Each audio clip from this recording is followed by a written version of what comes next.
You say you love your independence. You say you just like having people around. But why does silence feel so loud? Why do you text someone the second you get home, even when you have nothing to say? Why does the idea of a free Saturday night make your chest tighten? Here's the uncomfortable truth. Some of us aren't afraid of toxic relationships. We're afraid of empty rooms. Because being alone doesn't just feel quiet, it feels like being unchosen. And that fear, it hides in ways you'd never suspect. Number 1.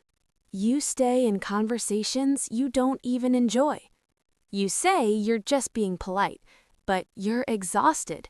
You're nodding, you're laughing half a second too late, and the second there's a pause, you panic and fill it, because silence feels like rejection. So you overextend, over-explain, overstay. Not because you love connection, but because disconnection feels like disappearing. You jump from talking stage to talking stage. You don't call it fear. You call it keeping options open. But the moment one situationship fades, another one appears. There's always someone texting you goodnight, always someone sending memes. Because the gap between connections, that's the part you can't sit with. It's not about love. It's about never feeling unchosen. You overshare way too fast. First hang out and suddenly you're trauma dumping. Childhood stories, ex stories, your biggest insecurities. You call it being real, but sometimes it's emotional fast forwarding because deep connection feels safer than slow uncertainty. If they know everything about you instantly, maybe they won't leave.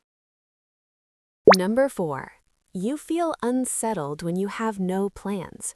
A free weekend should feel peaceful. Instead, it feels threatening. You scroll, refresh, text 3 different group chats. Not because you're busy, but because doing nothing feels like being forgotten. Stillness isn't relaxing, it's confronting. Number 5. You tolerate red flags just to avoid starting over. You notice the inconsistency, the mixed signals, the low effort, but you rationalize it because starting over means going back to square one, back to swiping, back to small talk, back to being alone at night. So you choose familiar discomfort over unfamiliar emptiness. Number 6. You mistake attention for intimacy.